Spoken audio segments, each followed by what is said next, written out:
எல்லாருக்கும் வணக்கம். இன்னைக்கு வந்து பாத்தீங்கன்னா ஒரு சேவிங்ஸ் வீடியோ தான் நம்ம பார்க்க போறோம். அது மட்டும் இல்லாம எப்படி சேர்க்கறது, எதுல இன்வெஸ்ட்மெண்ட் பண்றதை பத்தி நான் பேச போறது இல்ல.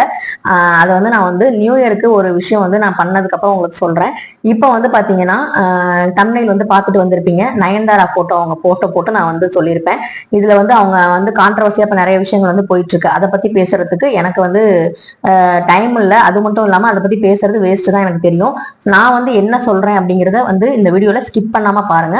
இதுல வந்து பாத்தீங்கன்னா நயன்தாரா ஃபேன்ஸ் யாராவது இருந்தீங்க அப்படின்னா அவங்கள பத்தி நான் வந்து தப்பா பேச போறது இல்ல. அவங்க எப்படி ஸ்ட்ராட்டஜி யூஸ் பண்ணி ஒரு விமனா வந்து பிசினஸ் வந்து இப்போ வந்து டெவலப் பண்றாங்க, அது மாதிரி நம்ம வந்து எப்படி நம்ம ரேஞ்சில இருந்து நம்ம எப்படி ஸ்டார்ட் பண்ணணும் அப்படிங்கறத சொல்ல போறேன். ஸோ வந்து பாத்தீங்கன்னா வீடியோ முழுசா பார்த்துட்டு கமெண்ட் பண்ணுங்க. அது மட்டும் இல்லாம நம்ம வீடியோல நம்ம சேனல்ல ஆல்ரெடி வந்து பிளேலிஸ்ட்ல இருக்கும், சேவிங்ஸ் சேமிப்பு அப்படிங்கிற பிளேலிஸ்ட் இருக்கும். அதுல போய் பாத்தீங்கன்னா கண்டிப்பா வந்து உங்களுக்கு நிறைய யூஸ்ஃபுல்லான நம்ம மிடில் கிளாஸ் பொண்ணுங்க சேமிக்கிறது ஈஸியா வந்து சேமிக்கிறதுக்கான நிறைய விஷயங்கள் பேசியிருக்கேன். உண்டியல் பணத்திலிருந்து பேங்க் அக்கௌண்ட்டுக்கு, அப்புறம் கோல்டு காயின், கோல்டு ஜுவல்லரி இதெல்லாம் வாங்கினதெல்லாம் எப்படிங்கறத வந்து நிறைய சொல்லியிருக்கேன்.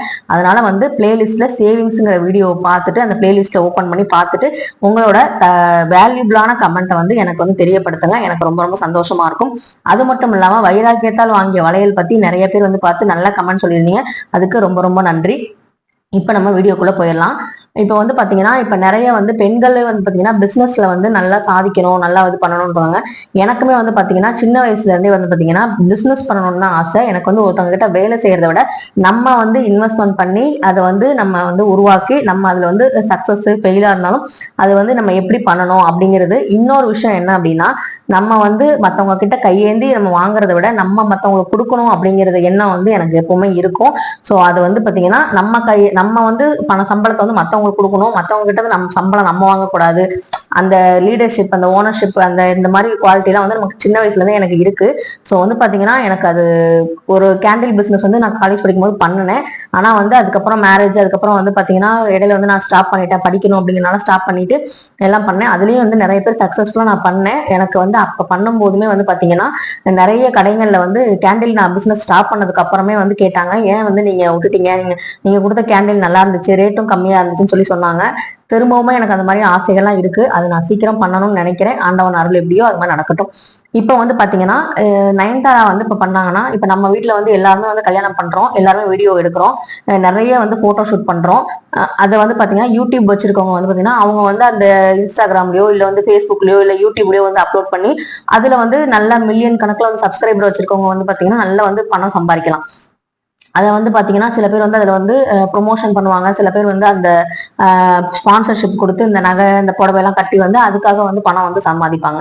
ஆனா நம்மள மாதிரி ஆளுங்க வந்து சாதாரணமா வந்து ஒரு மண்டபத்துல வந்து பண்ணி வீடியோ எடுத்து நம்ம போடுறது வந்து இதுக்காகனா நம்ம வந்து அது மெமரிஸ்க்காக பாக்குறதுக்காக தான். அதை வந்து நம்ம என்ன பண்ண முடியாது, எதுவுமே வந்து பண்ண முடியாது. அதாவது அதை வந்து காசாக்க முடியாது. ஆனா இப்ப என்ன பண்றாங்க எல்லாரும், இப்ப நயன்தாரா என்ன பண்ணாங்க, அவங்க வந்து மேரேஜ் வீடியோவை ஒருத்தவங்களுக்கு வித்து அதை வந்து காசாக்கி அவங்க வந்து இப்ப வந்து அதுல ப்ராஃபிட்டும் பார்த்திருக்காங்க. கல்யாணங்கிறது அவங்களோட தனிப்பட்ட பர்சனலான ஒரு விஷயம். அதையே வந்து பாத்தீங்கன்னா அவங்க பிசினஸா வந்து அவங்க யோசிச்சு பண்ணியிருக்காங்க. அது மட்டும் இல்லாம சினிமா துறையில இப்ப டாப் இருக்கிற ஒரு ஹீரோயின் வந்து பாத்தீங்கன்னா அவங்கதான். அவங்க வந்து தனியா பிசினஸ் ஸ்டார்ட் பண்ணணும் அந்நியதே கிடையாது. ஆனா வந்து அவங்க என்ன பண்ணாங்க, இப்ப வந்து பாத்தீங்கன்னா அந்த விஸ்பர் அந்த மாதிரி அந்த பேடை இது பண்றாங்க, கிரியேட் பண்ணி அதை விற்கிறாங்க. அப்புறம் வந்து பாத்தீங்கன்னா மேக் ஓவர் திங்ஸ் எல்லாமே வந்து பாத்தீங்கன்னா அவங்க வந்து தயாரிச்சு அந்த ப்ராடக்ட் எல்லாம் வந்து விற்கிறாங்க, 9 ப்ராடக்ட் சொல்லி விற்கிறாங்க. ஸோ வந்து பாத்தீங்கன்னா அதுலயும் வந்து பாத்தீங்கன்னா அவங்க என்ன பண்ணாங்கன்னா சம்பாரிச்ச பணத்தை இதுல சம்பாரிச்ச பணத்தை இன்னொரு இதுல இன்வெஸ்ட்மெண்ட் பண்ணி அந்த சம்பாத்தியத்தை இன்னும் டபுள் மடங்கா தான் ஆக்குறாங்க. இந்த மாதிரி நம்ம எத்தனை பேர் வந்து பண்றோம் அப்படிங்கறத வந்து யோசிங்க. இப்போ வந்து பாத்தீங்கன்னா எங்க வீட்டையே எடுத்துக்கிட்டீங்கன்னா நாங்க வந்து எங்களுக்கு வந்து ஒரு இன்ஸ்டியூஷன்ல இருந்து வர வருமானம் மட்டும்தான். ஸோ வந்து பாத்தீங்கன்னா அதுல ஃபீஸ் வர்றதை வச்சுதான் நாங்க வந்து வருமானத்தை வந்து ஓட்டணும். ஸோ வந்து நாங்களும் என் வீட்டுக்காரும் வந்து பாத்தீங்கன்னா அடிக்கடி பேசுற விஷயம், இன்னொரு விஷயம் அடிஷனலா நம்ம ஏதாவது பண்ணணும், ஏதாவது ஒண்ணு செய்யணும் அப்படின்னு வந்து அடிக்கடி பேசுவோம். அதுக்கான கால சூழ்நிலை வந்து நமக்கு வரணும். அது வரும்போது கண்டிப்பா நாங்க பண்ணுவோம். அப்படி வந்து பண்ணும்போது நம்ம அது மாதிரி எத்தனை பேர் வந்து யோசிக்கிறோங்கிறத பாருங்க. இப்போ வந்து நம்ம சேவிங்ஸ் பண்றோம், வர வருமானத்தை வச்சு ஒரு வந்து 6 இதா பிரிச்சுக்கலாம். இப்போ வந்து நம்ம அதாவது நீடட் அவசியம் அவசியமா அத்தியாவசியமா நம்ம வந்து உணவு, உடை, இருப்பிடம் இது கண்டிப்பா வேணும். அப்ப வந்து பாத்தீங்கன்னா நம்ம வந்து வாடகை கொடுக்கணும், இல்ல சொந்த வீடு லோன் கட்டுற மாதிரி இருந்தா லோன் கட்டணும், அந்த மாதிரி. அப்புறம் சாப்பாடு, அப்புறம் வந்து ட்ரெஸ், இதுக்கு வந்து தனியா ஒதுக்கிடுவோம். அதுக்கப்புறம் பாத்தீங்கன்னா பிள்ளைங்களோட படிப்பு செலவுக்கு தனியா ஒதுக்கிடுவோம். அதுக்கப்புறம் பாத்தீங்கன்னா நம்ம என்டர்டைன்மெண்ட்டுக்கு இந்த மாதிரி ஹோட்டல்ல சாப்பிடுவோம், ஏதாவது மாசம் வந்து இப்படி ஒரு என்டர்டைன்மெண்ட்டுக்கு ஒரு 1000 ரூபாய் செலவு பண்றோம் அப்படிங்கிற மாதிரி வச்சுக்கலாம். அப்புறம் மெடிசனுக்கு எமர்ஜென்சி செலவுன்னு வச்சிருப்போம். அப்புறமா சேவிங்ஸ்ல இந்த இன்வெஸ்ட்மெண்ட் பண்றது, அந்த அக்கௌண்ட்ல போடுறது, இல்ல நகை சீட்டு கட்டுறது, இந்த மாதிரி விஷயங்களை வந்து பிரிச்சு நம்ம சம்பளத்தை வந்து நம்ம வந்து கொஞ்சம் கொஞ்சமா பிரிச்சு வச்சு நம்ம அதுக்கு அந்த பணத்துல இருந்து அதை எடுக்கக்கூடாது. இப்ப சேவிங்ஸ்க்கு நான் 1000 நகை சீட்டுனா அதை வந்து ஸ்கிப் பண்ணாம அந்த மாசத்துல நம்ம எப்படியாவது சேவிங்ஸ்ல வந்து போட்டுறணும் அப்படிங்கிற அந்த வைராகியம் வந்து கண்டிப்பா நமக்கு இருக்கணும். ஏன்னா நான் ஏற்கனவே சொல்லியிருப்பேன், சேமிப்பு பண்றதுக்கு வந்து பாத்தீங்கன்னா பணம் காசை விட மனசுதான் வந்து மனசுல வந்து அந்த வலிமை வந்து ரொம்ப ரொம்ப முக்கியம். அது மட்டும் இல்லாம வைராக்கியம் ரொம்ப ரொம்ப இருக்கணும். இந்த பணத்தை வந்து நம்ம இதுக்காக தான் யூஸ் பண்ணணும், இதை வந்து நம்ம எடுக்கக்கூடாது அப்படிங்கிற அந்த உத்வேகமும் உறுதியும் கண்டிப்பா இருக்கணும் இந்த சேமிப்புங்கிறதுல. இப்ப வந்து எதுக்காக நான் சொல்றேன்னா, இவ்வளவு டாப் மோஸ்ட் ஹீரோயினா இருக்கிறவங்க, இவ்வளவு பெரிய கோடிக்கணக்கில் சம்பாதிக்கிறவங்களே வந்து பாத்தீங்கன்னா எக்ஸ்ட்ரா ஒரு இன்கம் மட்டும் பத்தாது, இன்னொரு இன்கம் நம்ம போட்டு வைக்கிறது நமக்கு நாளைக்கு ஃபியூச்சருக்கு நல்லதுங்கிற மாதிரி யோசிக்கிறாங்க.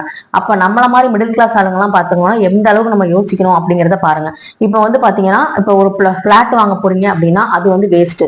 அதே வந்து பாத்தீங்கன்னா ஒரு லேண்டா வாங்கி போட்டீங்கன்னா அது வந்து பாத்தீங்கன்னா ஒரு 10 வருஷத்துக்கு அப்புறமோ, இல்ல 2 வருஷத்துக்கு அப்புறமோ, இல்ல 3 வருஷத்துக்கு அப்புறமோ அந்த லேண்டோட வேல்யூ வந்து பாத்தீங்கன்னா எவ்வளவு எக்கச்சக்கமா ஏறுங்கிறது உங்களுக்கே தெரியும், நான் சொல்ல வேண்டியதே இல்லை. இப்ப வந்து லேண்டோட ரிஜிஸ்ட்ரேஷன் செலவுல இருந்து அந்த அந்த லேண்ட் வந்து எப்படி இருக்கு, ஒரு காட்டுக்குள்ள இருந்தா கூட அந்த லேண்டோட வேல்யூ வந்து வருஷத்துக்கு எவ்வளவு தூரம் ஏறுதுங்கிறது நான் என்னை விட தெரிஞ்சவங்க நீங்க இருப்பீங்க நிறைய பேர், அவங்களுக்கு எல்லாத்துக்குமே தெரியும். அதே மாதிரி ஒரு பிளாட் வாங்கினா அதுல என்ன இன்வெஸ்ட்மெண்ட் வரப்போகுதுங்கிறது எனக்கு தெரியல, ஆனா தனி வீடா வாங்கினா இதே வந்து லேண்ட்ல நம்ம வீடு கட்டிட்டோம்னாலே அந்த லேண்டோட வேல்யூ குறைஞ்சு போயிடும், வீட்டோட மதிப்பை தான் பார்ப்பாங்க. அதே மாதிரி நீங்க லேண்ட் வந்து வாங்குறீங்க அப்படின்னா அது ரொம்ப ரொம்ப பெனிஃபிட். அது மட்டும் இல்லாம நகை வந்து பாத்தீங்கன்னா 1990 வந்து பாத்தீங்கன்னா 50 ரூபா அது மாதிரி இருந்துச்சு, 80 ரூபா இருந்துச்சு, 90 ரூபா சொல்றாங்க. இப்ப வந்து பாத்தீங்கன்னா 1950 நான் சொல்றேன், அப்ப அதாவது குடியரசு சுதந்திரம்லாம் வாங்கினதுக்கு அப்ப வந்து பாத்தீங்கன்னா 90 ரூபாய் 100 ரூபான்னு வித்த நகை வந்து பாத்தீங்கன்னா இப்ப வந்து 58,000 ஒரு சவரன் அப்படிலாம் விற்கிறாங்க. அப்படின்னா அது வந்து பாத்தீங்கன்னா எவ்வளவு அப்ப சேமிச்சு வச்சவங்க, தங்கம் வச்சிருக்கவங்கலாம் இப்ப வந்து கோடீஸ்வரங்களா கண்டிப்பா இருப்பாங்க. சோ வந்து பாத்தீங்கன்னா அந்த மாதிரி நம்ம நகையோட வேல்யூ வந்து எப்பவுமே குறையில இருக்க அந்த கிராஃப் வந்து ஏறிக்கிட்டே தான் போகுது அப்பையில இருந்து. அப்ப வந்து நகை எவ்வளவுதான் நமக்கு வாங்கினாலும் நமக்கு வந்து அது ஒரு லாபம் தான் அப்படிங்கறத வந்து மைண்ட்ல பிக்ஸ் பண்ணனாலதான் இப்ப இந்த மாதிரி நகை சீட்லாம் நம்ம வந்து நிறைய பேர் வந்து போடுறோம், நிறைய பேர் வந்து சேர்த்து வைக்கிறோம். ஒரு வீட்லயே வந்து 5 சீட்டு 6 சீட்லாம் கட்டுறவங்களா இருக்காங்க. சோ வந்து பாத்தீங்கன்னா நம்ம வந்து நகையில இன்வெஸ்ட்மெண்ட் பண்றதுங்கிறது ரொம்ப ரொம்ப நல்லது. அதை வந்து பண்ணுங்க. இப்ப ஏன் வந்து நான் நயன்தாரா அவங்களை எக்ஸாம்பிள் சொன்னா, அவங்க வந்து ஒரு கோடீஸ்வரி, அவங்க உண்மையாவே கோடீஸ்வரி தான். அவங்களே வந்து பாத்தீங்கன்னா இவ்வளவு தூரம் வந்து அவங்க மேரேஜ் ஆல்பத்துல மேரேஜ் வீடியோல இருந்து எல்லாத்தையும் வந்து ஒரு பிசினஸா பாக்குறாங்க. அதை வந்து எப்படி நம்ம சேல் பண்ணி நம்ம வந்து எப்படி ஒரு காசாக்கலாம்னு பாக்குறாங்க. நம்ம வந்து என்ன பண்றோம், அதை வெறும் ஆடம்பரத்துக்காக மட்டும்தான் பண்றோமே தவிர நம்ம அதனால என்ன ப்ராஃபிட்னு நம்ம பாக்குறது இல்லை. இப்ப இலையிலே வந்து ஒரு ஒரு நம்ம ஃபங்க்ஷனுக்கு வந்து ஒரு 10 ஐட்டம் வைக்கிறோம் அப்படின்னா அதுல 5 ஐட்டம் ஒருத்தருக்கு பிடிக்கும், 5 ஐட்டம் பிடிக்காது. அப்ப மீதி இருக்க 5 ஐட்டம் வந்து வேஸ்டா தான் போகுது, குப்பையில தான் போய் சாப்பிடுறாங்க. சோ அதுவும் இல்லாம இப்பதான் வந்து பாத்தீங்கன்னா இலையில வந்து நம்ம உட்காரத்துக்கு முன்னாடி வந்து பரிமாறி வச்சுட்டு போயிடுறாங்க. அப்ப வந்து நம்ம உட்காரும் போது அதுல எது வேணும் எது வேணும் நம்ம சொல்றதுக்கான வாய்ப்புகளும் இல்லை, அதுவும் குறைஞ்சு போயிடுது. அப்ப வந்து ஃபுட்ல நம்ம இவ்வளவு வேஸ்ட் பண்றோம். அதே மாதிரி இன்விடேஷனே பாத்தீங்கன்னா ரொம்ப கிராண்டா வந்து நம்ம பண்ணுவோம். இப்ப அம்பானி வீட்டுல வந்து அவர் வந்து அவ்வளவு பெரிய ஆளுனா அவர் பண்ணலாம், ஆனா நமக்கு வந்து அந்த இன்விடேஷனை வாங்கி நம்ம என்ன பண்ண போறாங்க, திரும்ப தூக்கி தான் போட போறாங்க. சோ அந்த இன்விடேஷனால வந்து இது யாருக்குமே எந்த பிரயோஜனமும் இல்லை. அப்ப அதுல நம்ம எவ்வளவு காசு வந்து செலவு பண்றோம் அப்படிங்கறதெல்லாம் பார்க்காம நம்ம பிள்ளைங்க ஃபியூச்சருக்கு நாளைக்கு வந்து கஷ்டப்படக்கூடாது. இப்ப இருக்க விலைவாசி இன்னும் வந்து ஏறிட்டே தான் போகுது, இன்னும் ஜிஎஸ்டி இது மாதிரி விஷயங்கள் நிறைய நடக்க போகுது. அப்ப வந்து பாத்தீங்கன்னா நம்ம பிள்ளைங்க கஷ்டப்படக்கூடாதுங்கிறதுக்காக நம்ம என்ன பண்ணலாம், நம்ம வந்து செலவை கம்மி பண்ணிட்டு நம்ம வந்து சிம்பிளா இப்ப கொரோனா டைம்ல எப்படி நம்ம பண்ணோம், மேரேஜ் எல்லாம் எவ்வளவு சிம்பிளா பண்ணோம், சிம்பிளா பண்ணி அவங்க வீட்டோட சொந்தக்காரங்களோட பண்ணிட்டு நம்ம என்ன பண்ணோம், அதுக்கப்புறம் வந்து பாத்தீங்கன்னா அந்த பணத்தை வந்து சேர்த்து வச்சு நம்ம என்ன பண்ணலாம், அந்த பிள்ளைங்களுக்கு ஒரு நகையாவோ இல்ல வந்து ஒரு அசட்ஸாவோ கொடுத்தோம்னா அவங்களுக்கு ஃபியூச்சருக்கு வந்து அது ரொம்ப நல்லா இருக்கும். அதே மாதிரி வாழ போற இடத்துலயும் பாத்தீங்கன்னா பொண்ணுங்களும் ஒரு கான்பிடண்டா இருப்பாங்க, ஒரு நமக்கு சப்போர்ட் இருக்கு, பினான்சியலா ஒரு சப்போர்ட் இருக்கு, நமக்குன்னு ஒரு அசட் இருக்குன்னு சொல்லி நம்புவாங்க. அதை விட்டுட்டு நம்ம வந்து பாத்தீங்கன்னா மத்தவங்களை பார்த்து ஆடம்பரமா அந்த வீடியோல காமிக்கிற ஒரு 5 நிமிஷம் வீடியோவை பார்த்துட்டு நம்ம வந்து இது மாதிரி பண்ணலாம் இப்படி பண்ணலாம்னு சொல்லி நம்ம பண்ணிட்டு நம்ம செலவு பண்ணதுக்கு அப்புறம் பின்னாடி வந்து நம்ம அதனால செலவு பண்ணிட்டோமே வருத்தப்படுறதை விட அதை முன்னெச்சரிக்கை நம்ம யோசிச்சு நம்ம வந்து அதுக்கு ஏற்ற மாதிரி பிளான் பண்றதுங்கிறது ரொம்ப ரொம்ப நல்லது. இன்னொரு விஷயம் என்னன்னா, இப்ப எல்லாமே பாத்தீங்கன்னா அந்த மெஹந்தி ஃபங்க்ஷன் அந்த மாதிரி நிறைய வந்து வைக்கிறாங்க. அதை பார்த்துட்டு வந்து பாத்தீங்கன்னா இப்ப நம்ம கல்ச்சர் அது கிடையவே கிடையாது. மருதாணி வைக்கிறது வச்சுட்டு போயிடுவோம், ஆனா இப்ப மெஹந்தி ஃபங்க்ஷன்ங்கிறது நிறைய வந்து கலாச்சாரமா ஆயிப்போச்சு. அதான் பாத்தீங்கன்னா நயன்தாராவோட அவங்க மேரேஜ்ல வந்து பாத்தீங்கன்னா மெஹந்தி ஃபங்க்ஷனே வந்து நாளைக்கு கல்யாணம்னா 12 மணி நேரத்துக்கு முன்னாடி தான் வந்து யோசிச்சு டக்குன்னு ஏதோ ஒன்று பண்ணலாம் அப்படிங்கிறனால பண்ணி அவங்க நெருங்கின ரிலேட்டிவ்ஸ் மட்டும் வர வச்சு அதை மட்டும் வந்து பண்ணியிருக்காங்க.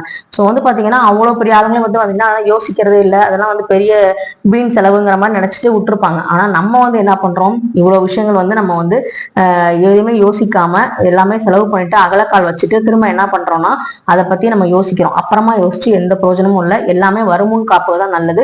இந்த காலகட்டத்துக்கு நம்ம சேமிப்புங்கிறது ரொம்ப ரொம்ப அவசியம். நமக்கும் சரி, நம்ம குழந்தைகளுக்கும் சரி, நம்ம குடும்பத்துக்கும் சரி, எல்லாமே வந்து பாத்தீங்கன்னா இப்படியே ஒரே நிலைமையிலே இருக்காது. சில சமயம் வந்து நதிகளே வந்து பாத்தீங்கன்னா சில வற்றவும் செய்யும், அதிகமா பெருக்கெடுத்தும் ஓடும். அது மாதிரிதான் நம்மளும் லைஃபும். சில சமயம் பணம் வந்து சுத்தமா இல்லாமலும் இருக்கும், சில சமயம் பணம் ஓவரா இருக்கிற மாதிரி இருக்கும். அப்ப அந்த ஓவரா வரும்போது நம்ம என்ன பண்ணலாம், அதுல இருந்து எப்படி செலவை வந்து கம்மி பண்ணி சேர்த்து வைக்கலாம் அப்படிங்கிறத வந்து பிளான் பண்ணுங்க. இது ரொம்ப ரொம்ப நல்லது. இதை வந்து உங்களுக்கு ரொம்ப இந்த கருத்துக்கள் பிடிச்சிருந்தா கண்டிப்பா லைக் பண்ணுங்க, மறக்காம வந்து கமெண்ட் பண்ணுங்க, ஷேர் பண்ணுங்க, அதே மாதிரி சப்ஸ்கிரைப் பண்ணுங்க. இந்த விஷயத்த வந்து நல்லா யோசிச்சு பாருங்க. நம்ம எதெல்லாம் ஆடம்பரம் பண்றோமோ அதெல்லாம் வந்து கண்டிப்பா வந்து குறைச்சிட்டு நமக்கு சேவிங்ஸை பத்தின இன்னும் அவேர்னஸ் நமக்கு நிறைய வேணும். அதை பத்தின அடுத்தடுத்த வீடியோ கண்டிப்பா வாரத்துக்கு ஒரு தடவை உங்களுக்கு நான் கொடுக்குறேன். கண்டிப்பா நம்ம சேனலை சப்ஸ்கிரைப் பண்ணி வச்சுக்கோங்க. நெக்ஸ்ட் வீடியோல பார்க்கலாம். தேங்க்யூ.